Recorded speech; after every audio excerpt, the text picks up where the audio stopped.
In the name of the Father, and of the Son, and of the Holy Spirit, Christ is in our midst. So today is the beginning of the ecclesiastical New Year.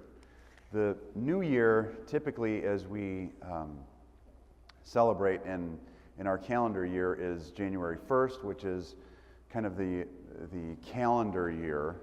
But if we rewind back now to the Roman times, Caesar Augustus, who about 3 years before Christ was born, had instilled a tax, and that tax was due every year, and every 15 years they would revise that tax. So, I mean, how wonderful would that be for our properties if our property taxes were looked at every 15 years instead of every year, how much the savings would be. But the Roman soldiers were taxed, and they were on a 15-year cycle, but it came due every year at one particular time. So there's three different types of New Year's as we see from the biblical time. Last week we talked about the biblical clock, and today we're going to talk about the calendar of biblical calendars. There's three different types of calendars. There's the Caesarean calendar, which begins on September 24th. There's the papal calendar, which begins on January 1st, and there's the Constantinian calendar, which begins on September 1st. So, because the Patriarchate has been always affiliated with the Constantinopolitan Empire and the times of the Church being united with Saint Constantine, that time of calendar was imposed. Now they say that Constantine brought back that particular tax year beginning on September 1st after he defeated Maxentius. He had seen the cross in the sky, or the hero, the PX in the sky, the name of Christ, and he sees that, and then after that, when he starts following Christ, he instills this particular beginning of the year. Now, the beginning of the year in September, we might say, well, why in September?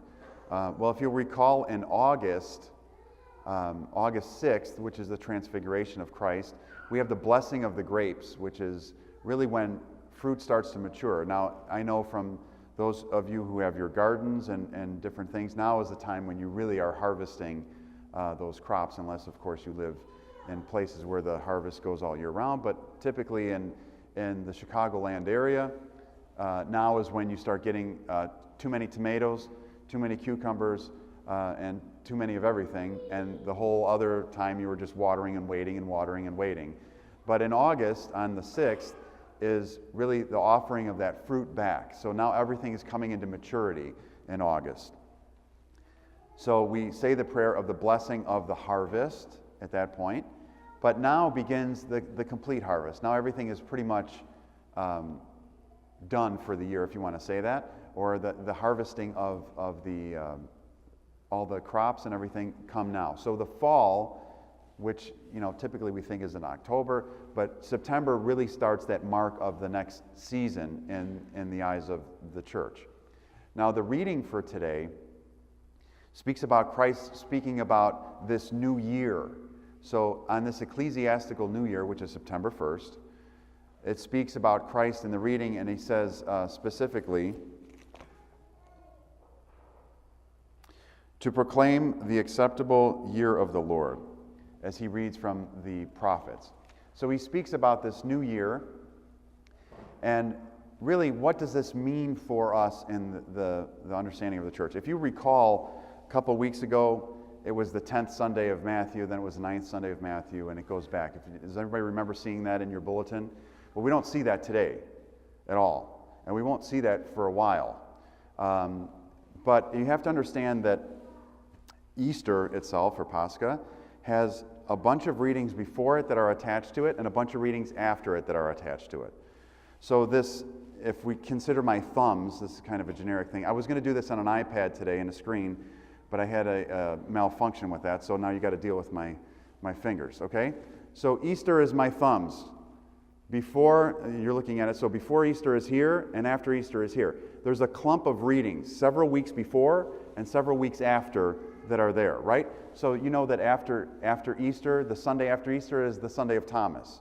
It's always going to be the Sunday of Thomas before Easter, and then we know that before Easter is Palm Sunday, and then we know that it's St. Mary of Egypt, St. Gregory of Palamas, and all those readings, the publican and the Pharisee. All those things are like attached to Easter, and they move in the year depending on when Easter is. So if Easter is April 20th next year, April 20th is here, and all the readings before, the several weeks before and the several weeks after, mold onto the year, no matter what. So the question is, why do we run out of the Matthew stories, right? We were first Sunday of Matthew, so after those several weeks, then we start, after Easter, we start first Sunday of Matthew, second Sunday of Matthew. We keep going with Matthew all the way until today. And then we don't see it anymore. Well, what happens is, depending on where Easter is how many Sundays of Matthew you have until you get to September 1st. Okay? So if Easter is early in the year, then you'll have more Sundays of Matthew. You might have 15 Sundays of Matthew. But if it's later, you might have 8 Sundays of Matthew, and it ends today. Okay? So what happens today is we have the ecclesiastical new year, then we start going into the Sunday before the cross, the Sunday after the feast day of the cross, September 14th, and then we start in the Sundays of Luke. Okay, so it's Luke, and then it continues with Luke, and it goes all the way to the point where it meets up on this end here, and then the Triodion period lays in, and then we start having the weeks before Pascha. And I know this is very difficult, and if you don't get anything out today, you can make a bird like this, right? But what I'm trying to tell you is that there's a clump of Matthews together, readings, and there's a clump of Luke readings together. And they fit in the year depending on when Easter is. So it's important to understand that the ecclesiastical new year, as we celebrate today, also changes the readings.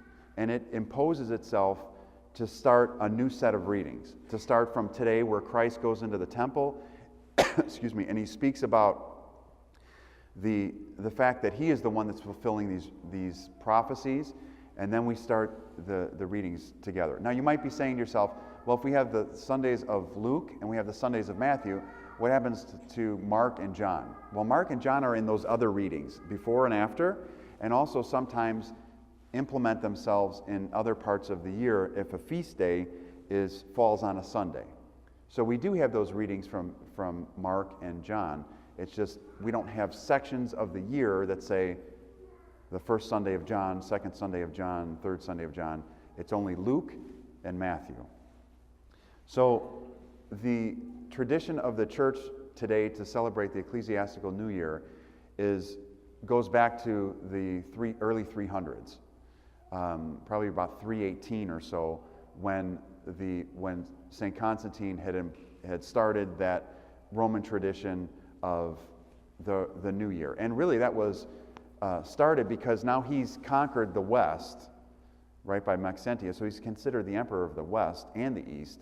So he's using the understanding of the Western New Year, and he imposes it as September 1st.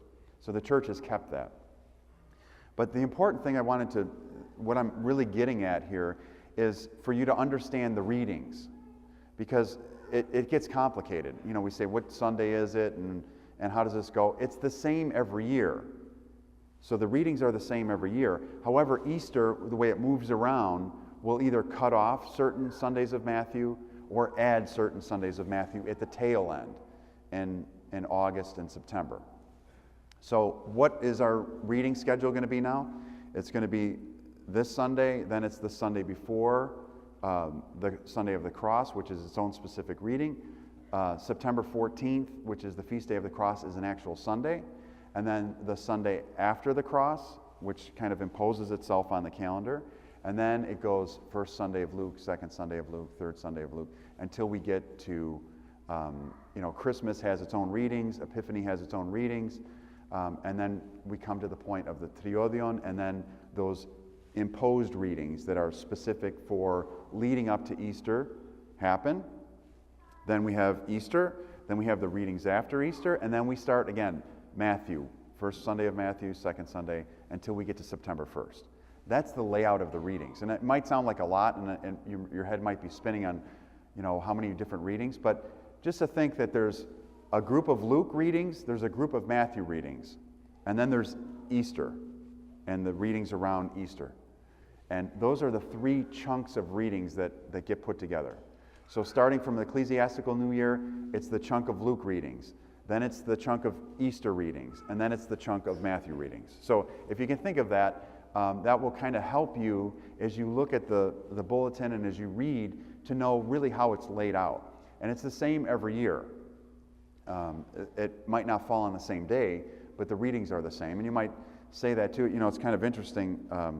I was talking to somebody who, kind of awoke from, a spiritual slumber. And they said, "Hey, Father, you know what?